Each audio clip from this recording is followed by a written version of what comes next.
I want to welcome everybody to another episode of the Jean Mathurin Show. I'm super excited to have Genesis Ramos. Am I saying it right?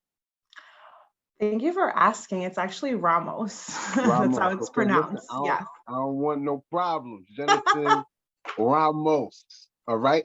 So Genesis, for the audience that don't know who you are, please give them a quick background of who you are and what it is that you do in the city of Newburgh.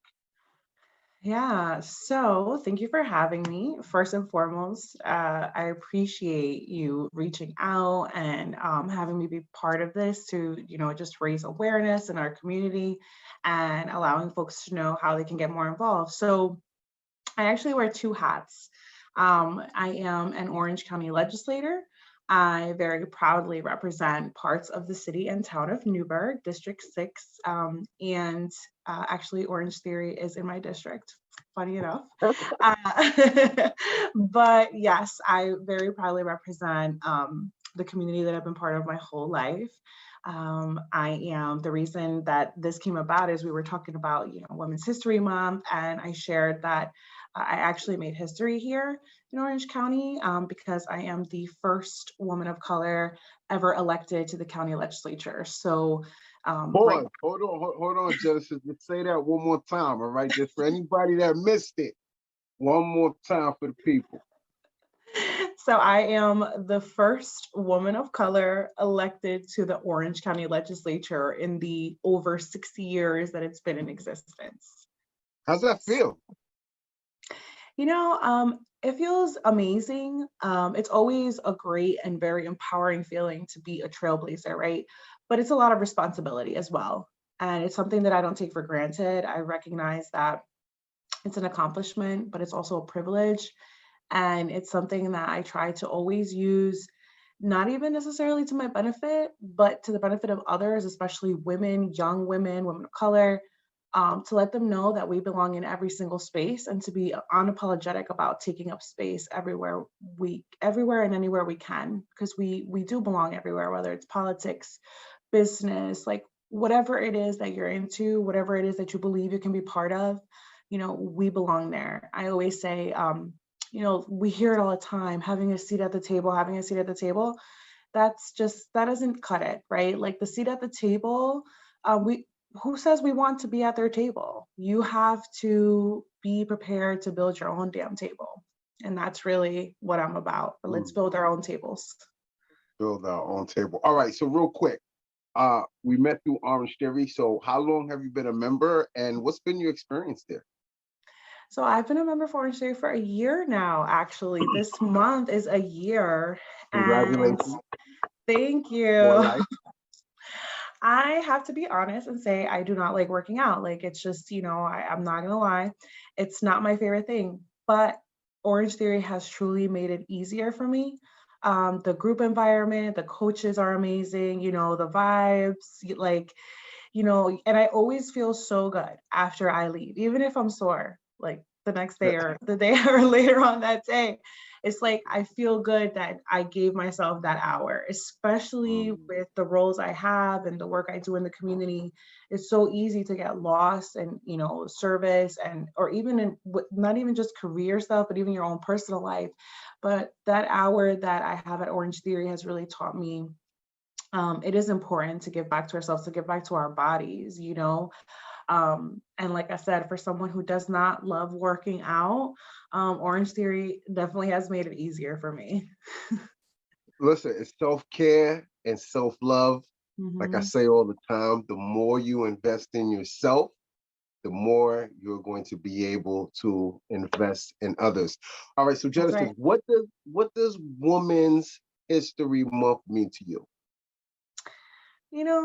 That's a great question because I think when we hear Women's History Month and just the word history, we think of the past, right? So I always give a ton of credit and recognition to the women whose shoulders I stand on, not just historical figures, but even I'm talking about the women in my own family, my mother, my grandmothers, my aunts, like women who in their own ways have really and truly helped to pave the way for me to be able to have this path that I'm on, right?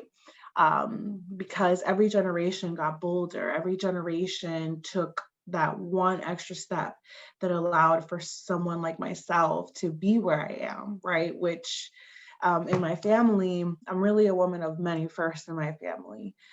And so for me, when I think of Women's History Month, I think about it not just through the lens of the extremely important historical you know, contributions that women have had, right? In all the ways, education, arts, business, science, all the ways.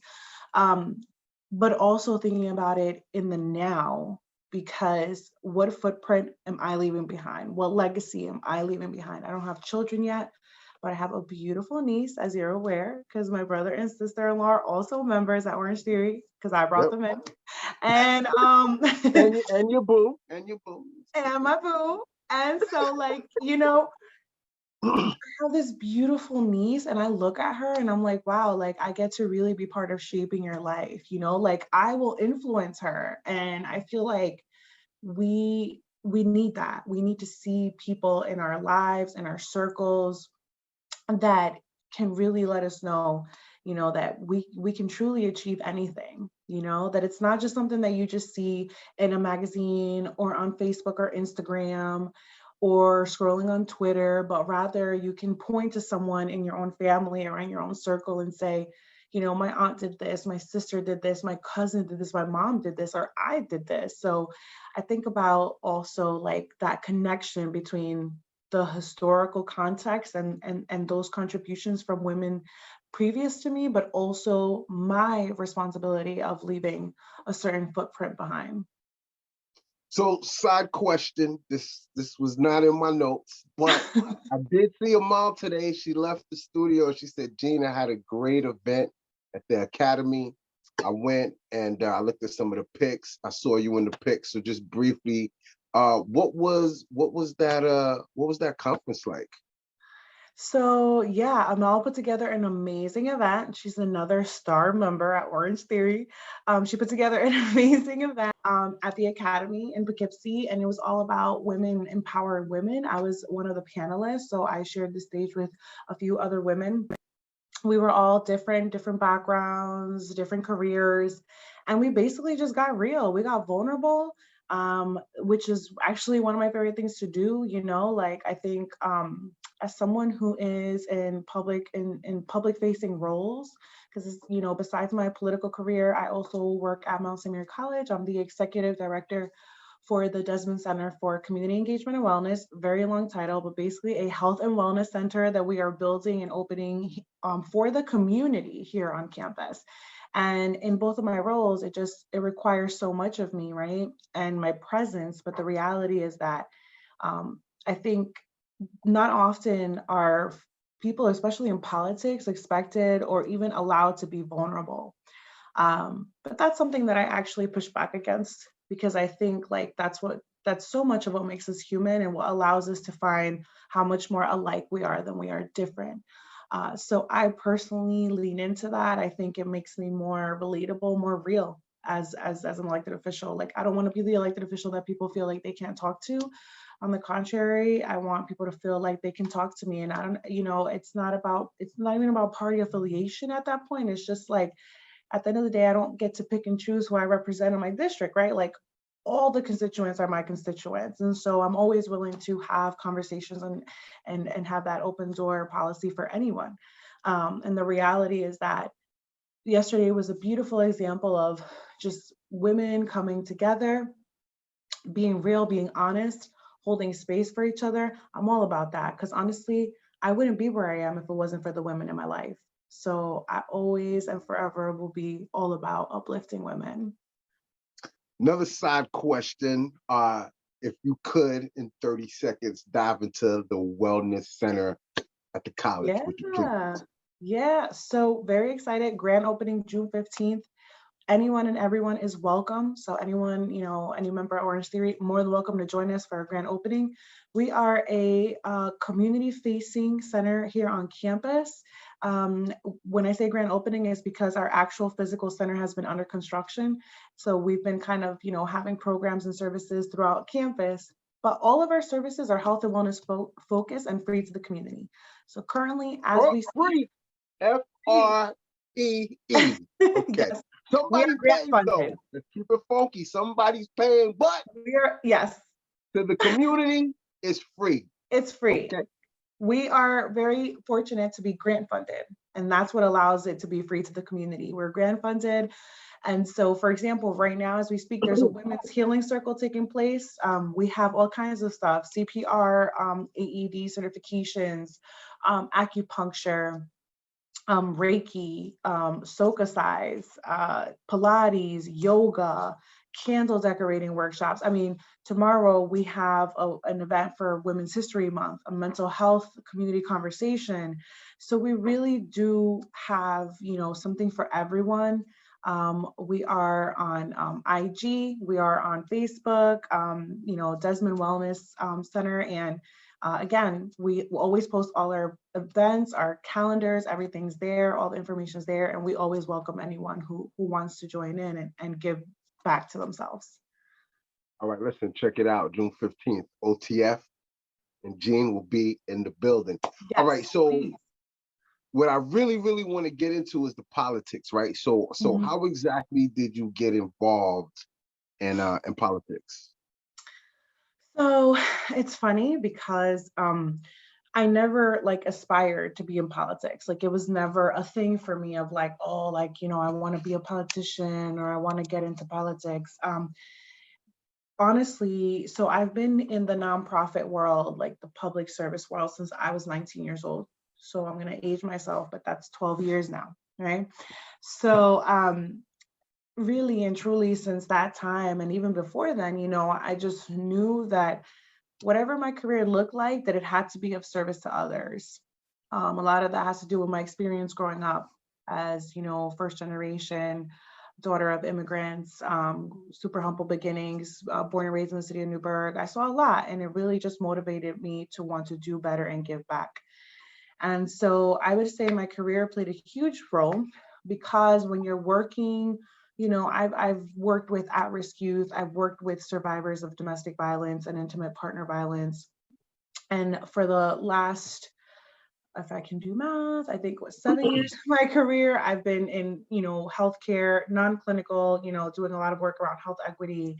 And really, my time in healthcare really brought me closer to the fact that so many of our problems are policy driven.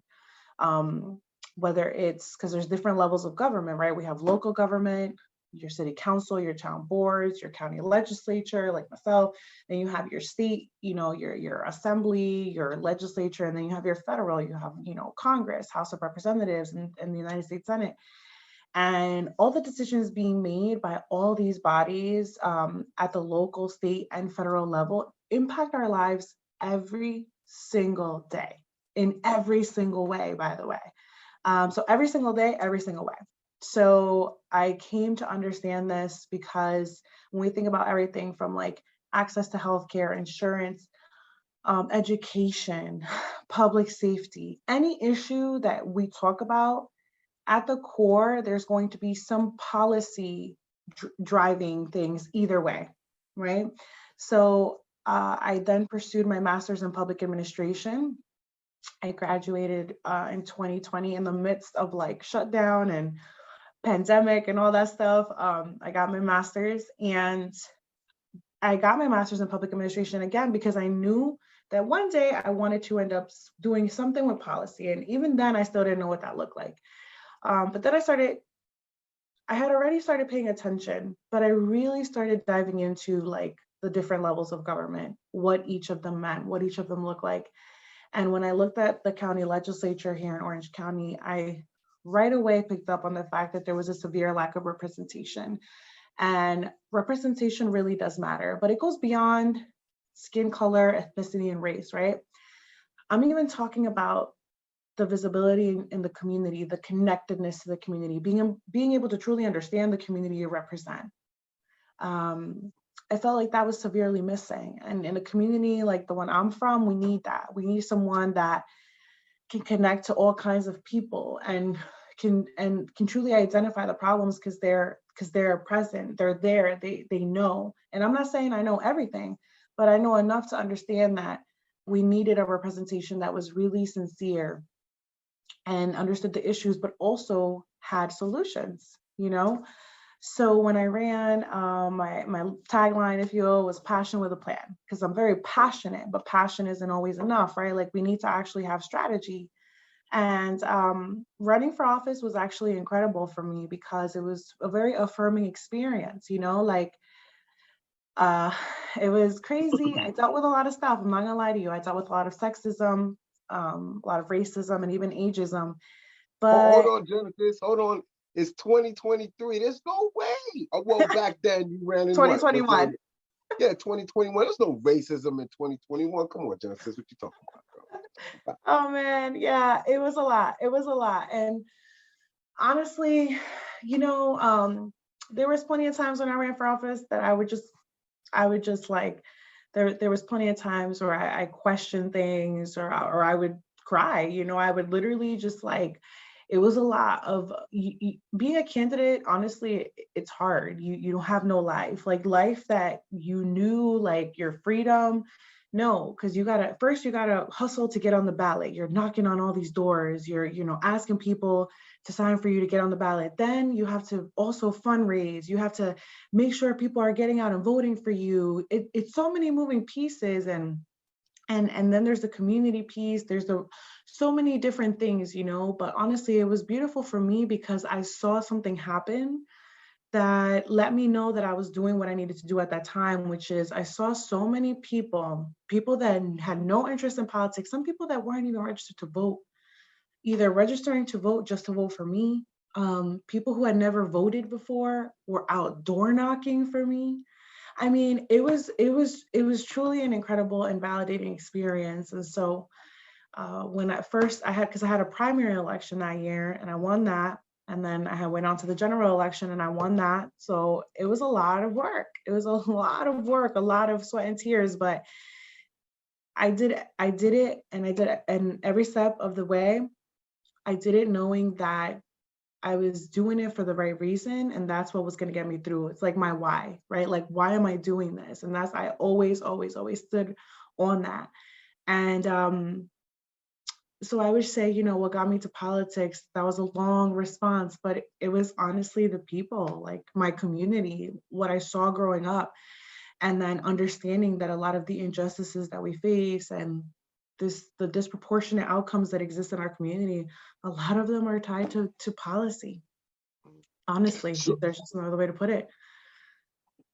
So yeah, you said policy driven. There's a couple of things that you mentioned, right? So I take notes during the interview. So I've got these side questions. So I'll give you 60 seconds for this one, Genesis. All right.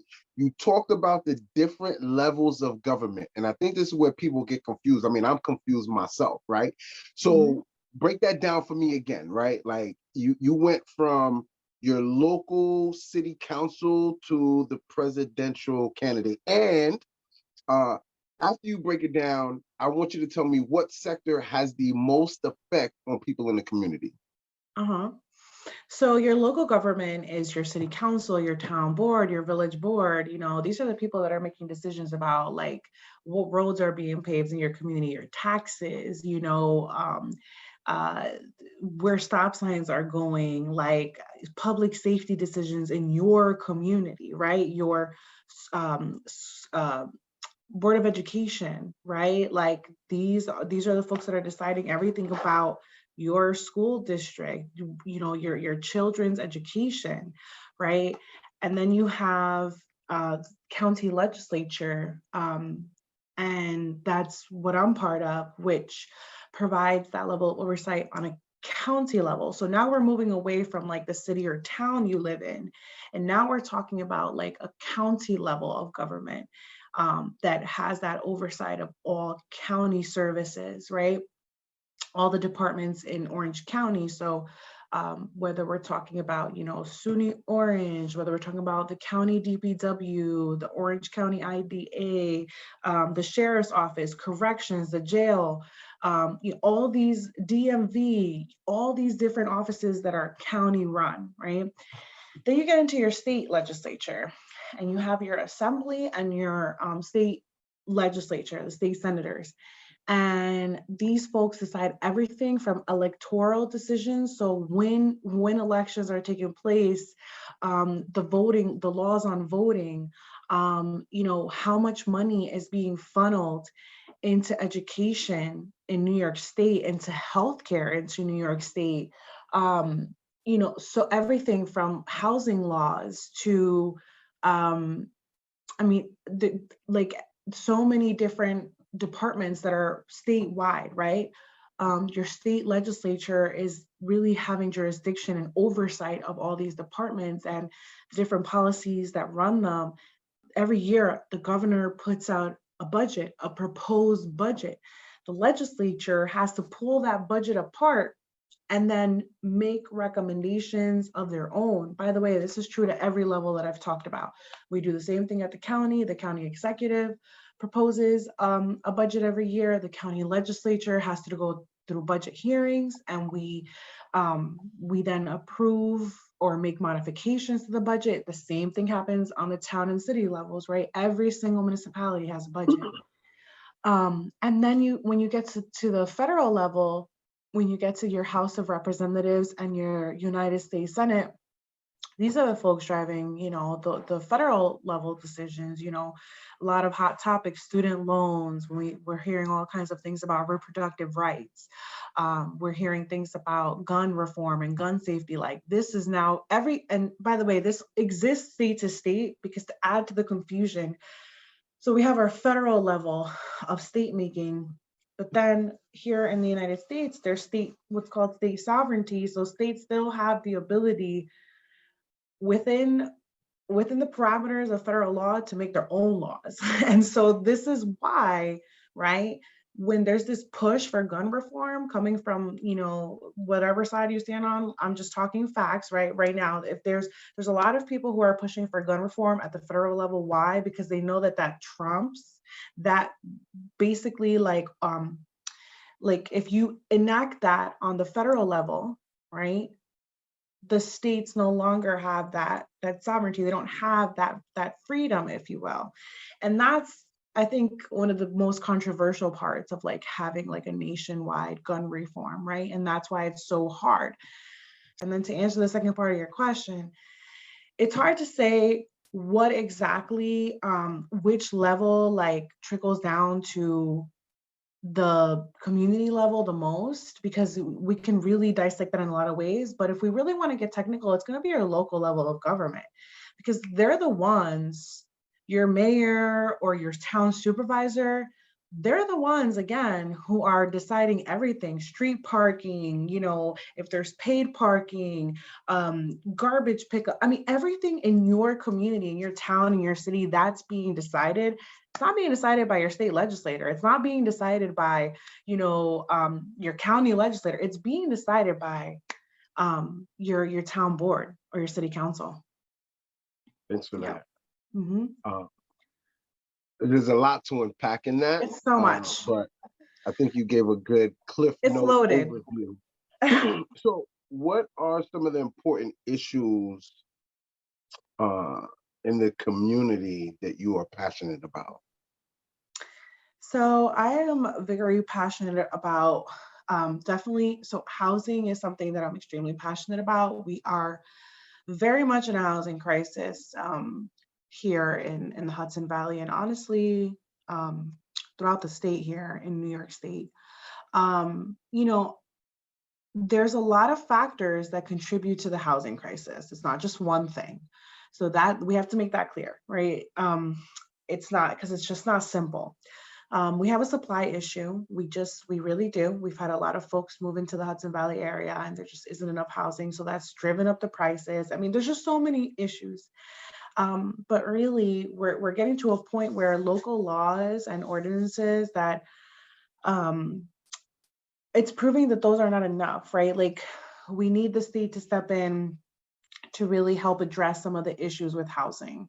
And this is where it gets complicated, to your point, because like people don't know who to turn to for what, right? Like they're like, who do I talk to? Do I talk to my town supervisor or my, my town board member, my city council person?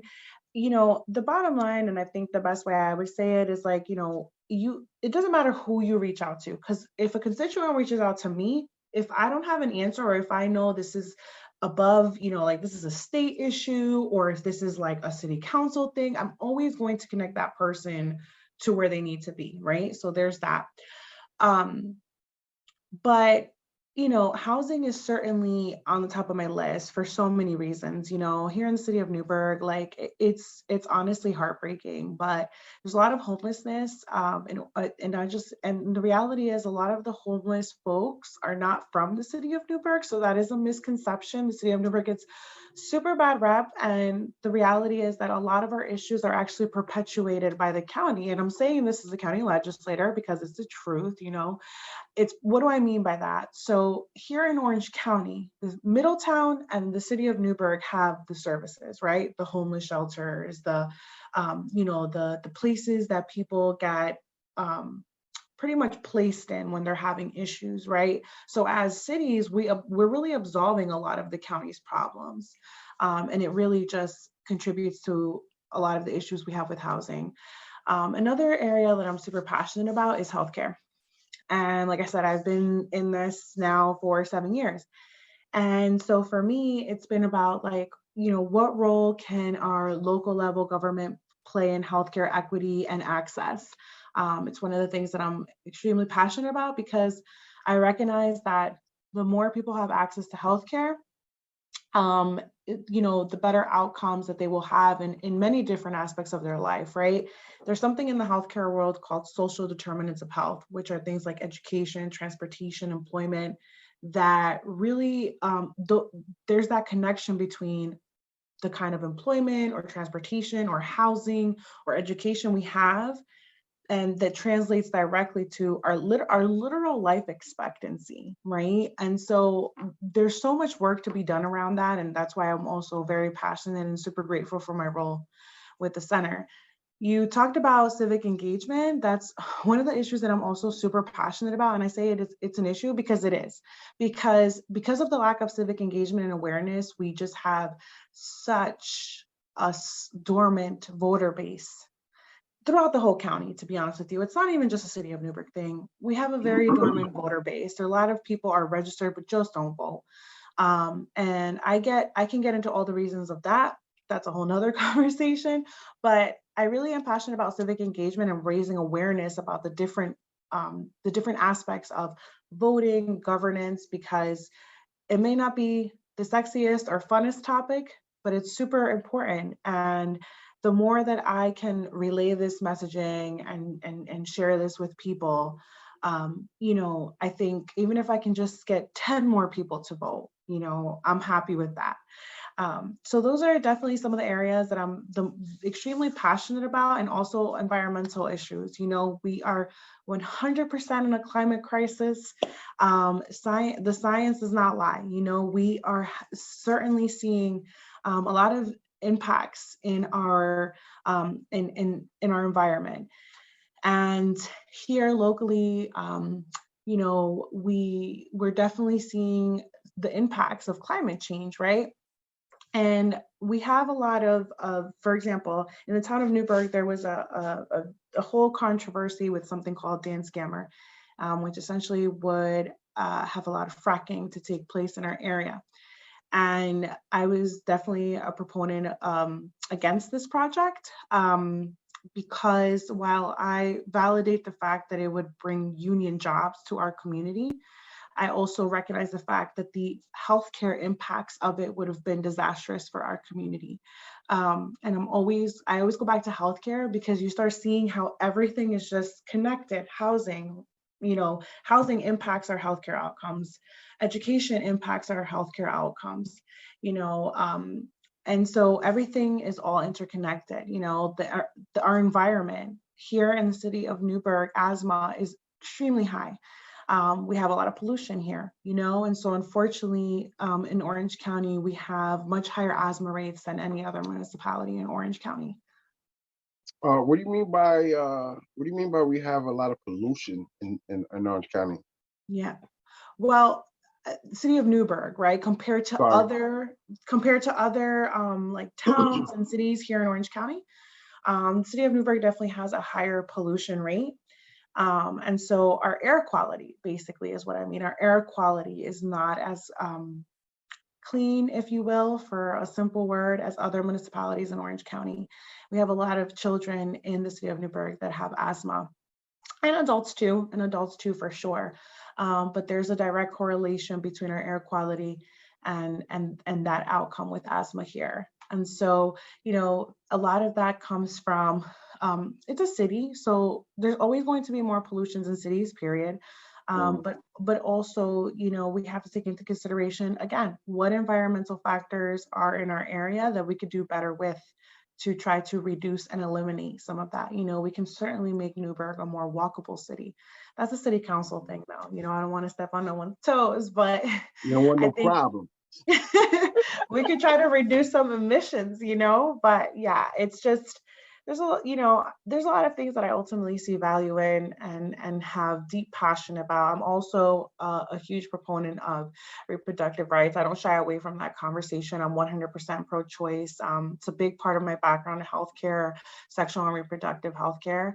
And I don't think it should ever be a controversial topic, because it should never be taboo, right? We should be able to talk about things that are very much human and very much a part of our experience. Just to piggyback on what you just said, a friend of mine made a comment the other day, which I said, you should make this into the sticker. And she was like, I don't want the government in my pee, basically, right? And I was like, wow, that's, you get that sticker to sell. So Genesis, before we move on, this platform is really for teaching and education, and you drop some jewels, some golden nuggets, and you drop some terms I would love for you to elaborate on, right? The first one was health equality, civic engagement, and fracking, I believe, right? So let's start with health equality. What do you mean when you say, or what's the definition of health equality or equity? I'm sorry, am I saying it right? Yeah, so actually there's a difference between equality and equity. So equality says, just to make it very simple, equality says everyone gets the same thing, but that doesn't mean that just because everyone gets the same thing that it's what they need, right? Because we could all get the same thing, but it may not be useful for us. Whereas equity says that everyone gets what they need, right? And equity ultimately speaks to access too, when we talk about equity. So pretty much when I talk about health equity, I'm referring specifically to access to healthcare, and being able to have folks have more access to preventative measures, so that it doesn't become so much of like this reaction of like, now I have diabetes, now I have high cholesterol, now I have this sexually transmitted infection, but rather really leaning into health education, leaning into ways that we can provide free screenings and access to preventative services to people.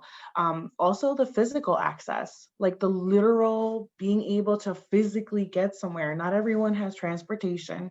And while there is public transportation in our community, it's not always ideal, it's not always reliable, and it's not always aligned with the operating hours of certain healthcare providers in our area.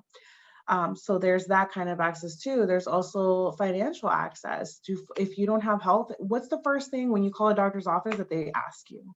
What health insurance do you have?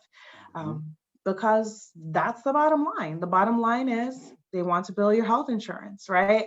I actually teach a class here at the Mount, as if I don't already do enough, but I teach one class only, but as an adjunct instructor And it's called Healthcare and Public Policy. And we actually talk all about policy creation, specifically in healthcare. And I can tell you that it's really insurance and pharmaceutical companies that drive the healthcare inequities in our country, in particular here in the United States.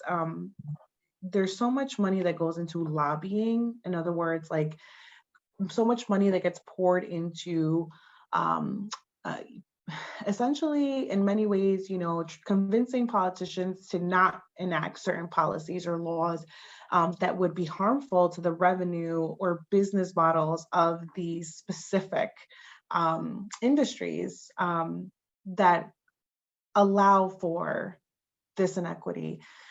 Let's take insulin, for example, right?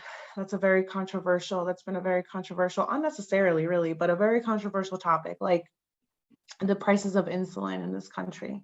How you've had people literally having to ration something that they need to literally stay alive, right? Because of corporate greed, because pharmaceutical companies are selling it at, sometimes 200% more than what they're making it for. And so there's so many levels to achieving that equity, to being able to give people what they need with their healthcare, right? And then when you get the person there to that doctor's office or whatever, then there is the equity in their experience. So if they don't speak the language, how do we guarantee that they get the care that they deserve, right? Like, how do we guarantee, or how do we at least make an attempt to ensure that this person walks away understanding a diagnosis, a prescription, right? Health literacy is 12% in the United States. Say it one more time for those of you that may have missed it. Yeah, so health literacy is 12% in the United States, meaning that only 12% of people actually even understand what is said to them at the doctor's office. Only 12% of people actually understand how to take medication or what it means to take medication certain ways.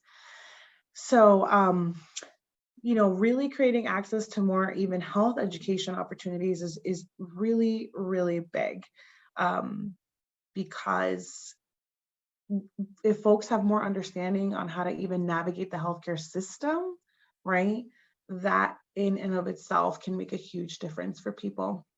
How many times have you gone to the doctor's office and then walked away not really feeling that you even understood what was said to you? Oh yeah, listen, I had, I was at my doctor's office and they said, Jean, you're borderline diabetic, right? Mm-hmm. It runs in my genes. And that's it. They were like, no sugar, no carbs, or low sugar, low carbs. I'm like, okay, like no plan, no strategy, not gonna tell a brother what to eat. You know what I'm saying? Just that's it. And then they recommended some pill. I'm like, I'm not taking no pills. I'm just gonna watch what I eat, and hopefully my A1C goes down. Let's talk about, you said fracking. What is what is that? Yeah, so fracking is actually a method of essentially how to extract petroleum gas from the earth, and it's basically like it's a drilling method, right? And it gets deep into the earth, but what fracking does environmentally is, it releases a lot of chemicals, right, into our ozone, into our air, that prove to be extremely harmful in terms of not just our healthcare and the kind of impacts that it can have on folks' healthcare, but even when you think of our environment and the literal I'm thinking of the Spanish word when I say flora y fauna, but when I think of like the plants, the trees, the animals in our environment. So, these chemicals that are released by this method of drilling are very harmful, essentially, in a nutshell, to our environment and to our health. We're breathing that, right? We're literally breathing that. And so that's why there was so much opposition to this this project in the Town of Newburgh dance scammer, because, you know, the counter argument was like, well, it's going to be a lot of, you know, union jobs, and I'm all about the union jobs, you know, 100% supporter of all things union. But we also cannot, I always say people over profit. It cannot just be about the bottom line all the time, right? We cannot make, which is hard in a capitalistic society. It's so hard because everything, that's the bottom line. That's, I don't care like how we want to shape it or look at it, you know, we don't, things are not based off of altruism, as ideal as that would be. Like, it's not just based off of like being good and feeling good. Like, there's a bottom line, it's a business. And unfortunately, you know, when you look at policy in any shape, size, or form, environmental, healthcare, education, it's all driven by money. It's all driven by just the capitalistic structure of this country. And I see some of the benefits in capitalism for sure, but I also see a lot of the downfalls and how it really just allows for, you know, again, so many of the inequities in our society to really be exacerbated and widen, like that divide, that bridge, or rather that gap gets widened, you know. I think I went off topic from fracking, but it's essentially,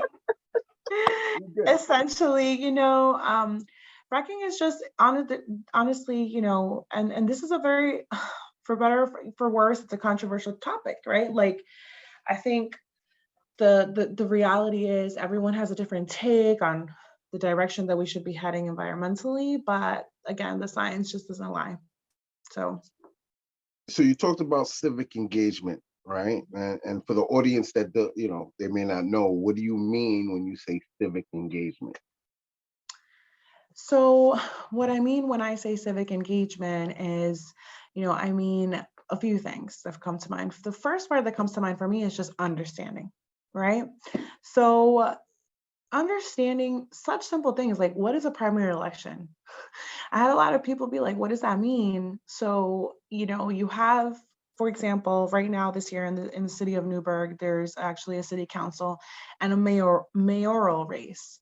And so there's a primary election in June for the Democratic nominee.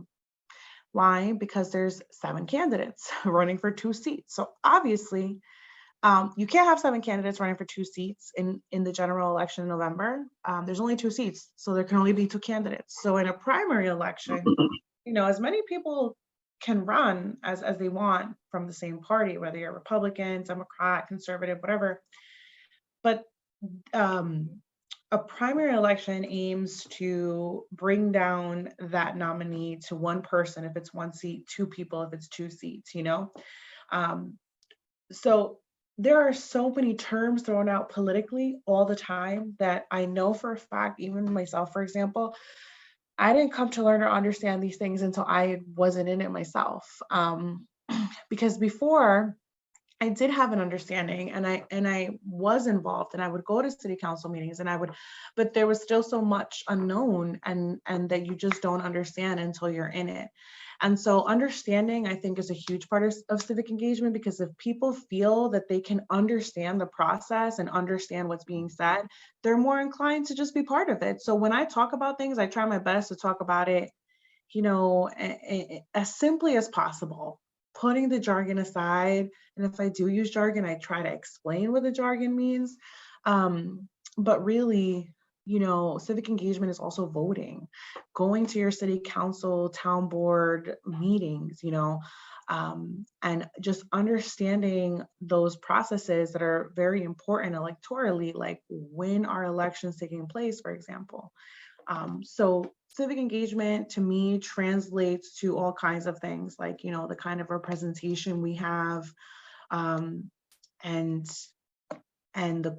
when I say the kind of representation, I'm not just even talking about, again, even Republican, Democrat, I'm just talking about making sure that we have representation that is truly representing us in the ways that matter, right? Because that whole saying about like, your vote is your voice, that's not a cliche.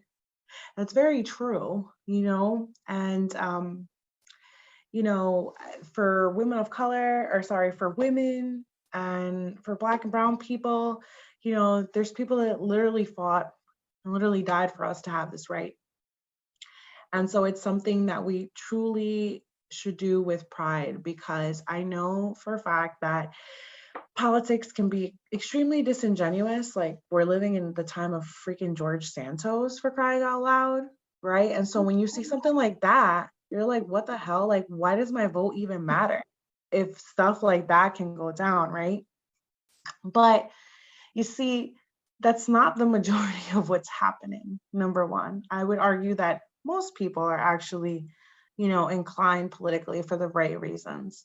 But we cannot allow the George Santos of the world, and that's a very extreme example, because there's plenty of people even around us that probably, aren't probably in the roles for the right reasons. But the more that we know, and the more that we're able to identify, different processes and different ways to become involved, who says you can't be that person running next? Who says that, your whoever, your brother, your mom, anyone can run. That's just the thing. For better or for worse, anyone can run, right?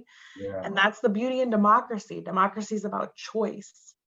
And I think a lot of times people feel that it's like the better of two evils. Like, oh, I'm not excited about these choices at all. And that's one thing. When I ran, I felt like people were excited. They were excited to vote because they were like, finally, it's not some, old white guy. And Right.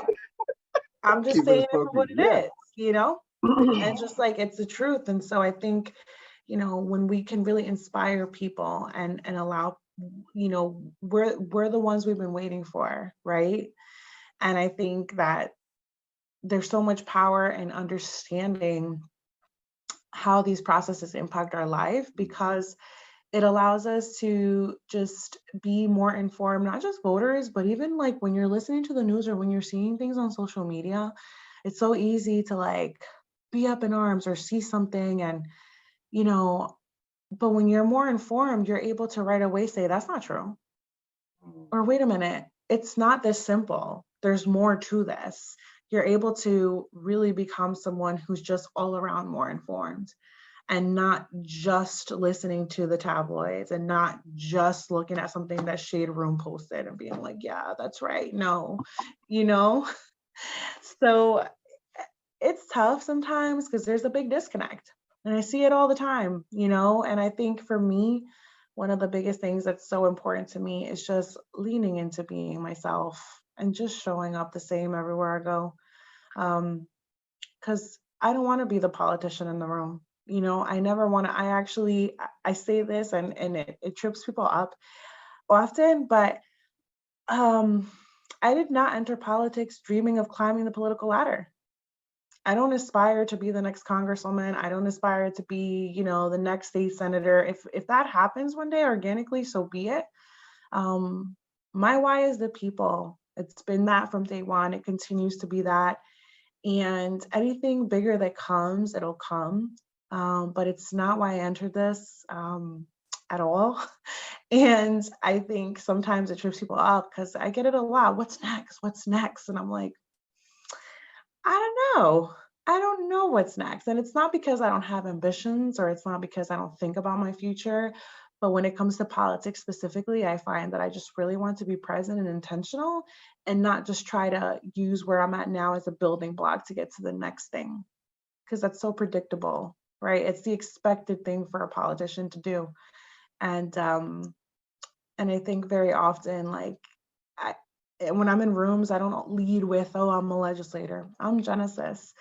And I think that's always going to be, it's just always going to be me. I just, and I think that's what we need more, honestly, in politics, just more realness. I love that, Genesis. My why is the people. Yeah. Yes. And the biggest takeaway from today is you gotta understand the process. Yeah. When do people have to be registered to vote in order to vote in the presidential election in 2024? I don't have a date for you. The electoral calendar changes every year. to add to the Okay. confusion. So, but typically it's like, at least a week or two before any election. So, people have plenty of time. They Well, got the a reason why I bring this up is whole year and because a half to register right, to vote. you have to be registered to vote before you vote. Okay, you Right. can't just show up to the ballot and vote. Right. There is a deadline. Let's be clear. There is a There is deadline a deadline. that Yes. you need to be registered to vote. If you miss that threshold, if you miss that deadline, you can't vote. So the goal is Correct. to get as many people registered so they are able to vote in the 2024 elections. Yes. And we got, they got time. They got plenty of time. They can Yeah. register for this year's election. There's a lot of local elections happening this year. So there's elections every year. Literally, there's elections every year. And so sometimes people, they get annoyed. They're like, I just voted. I'm like, yeah, but it's like different. It's always different offices every year. So yeah, and like I said, the political calendar will vary, but put it like this, it's at least a couple of weeks before an election that you have to be registered. So And you another got thing is time. I just want to clarify something related to registration.